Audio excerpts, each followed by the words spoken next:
Hello, so for Module 2, I'm actually going to focus a little bit more on the additional readings that Dr. DeVita posted. I thought that all the different theories, such as Erickson's identity development theory with the 8 different vectors, was really interesting, as well as the Chickering's theory. Let me flip to it really fast. That had the 7 different vectors of developing competence and managing emotions, but I would actually just rather listen to what you guys have to say and sort of hear Dr. DeVita explain those. So what I'm going to focus on is 3 articles that were part of the additional reading. So the first one that I enjoyed was an article entitled, "Are There Cultural Differences in Learning Style?" And this one I think is important to look at because I think there is a perceived difference between stereotypes and actual just cultural learning differences. And so one of the topics I wrote down was how there are high uncertainty avoidance cultures.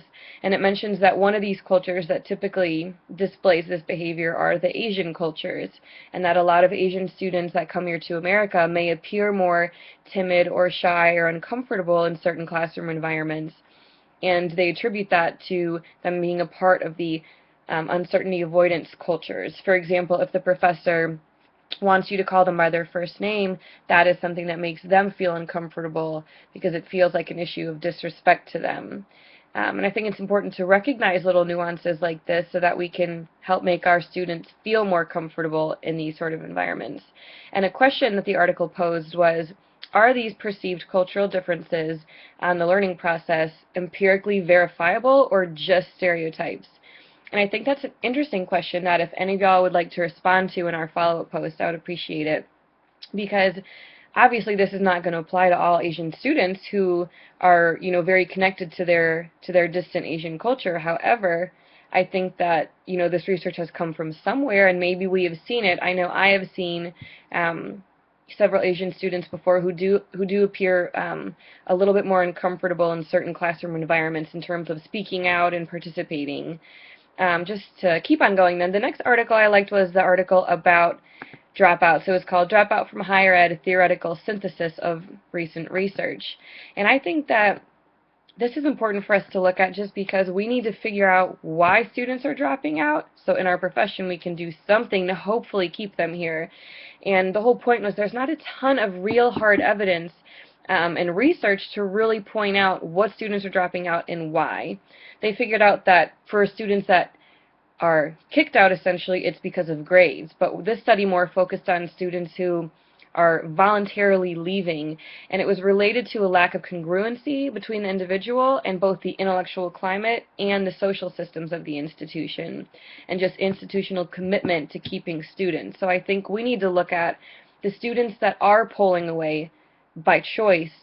Why is it that they feel that lack of congruency to the school and to the culture of the school?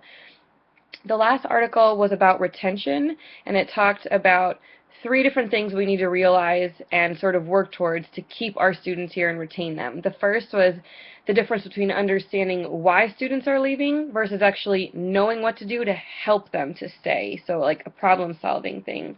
The second one is identifying an action versus actually implementing that action into something that will work, sort of the idea of starting a program versus making sure that the program is going to endure and last. And the final thing to recognize was that even though the gap between the access to higher education, between high economic status and low economic status, that gap is diminishing because there's more access to higher ed. The article actually said that the 4-year degree completions, the gap is actually widening to get that degree at a 4-year institution between the high and low socioeconomic status. So we need to look at, okay, they have the access to higher ed, but they're still not getting the same results or staying. Our retention rate is not the same for students from low-income families, and so we need to recognize this. And again, not just recognize the problem, but as the steps say, find a problem and implement it and make sure that it endures, whatever our solution is. To relate all this back to the experience, again, I'm sort of working to get to know my students and have them open up a little bit more, but I realize that these things such as retention and dropout rates, we need to recognize these things while working with our athletes to sort of pick up on little signs and make sure that they want to stay and that they're not considering any of these issues.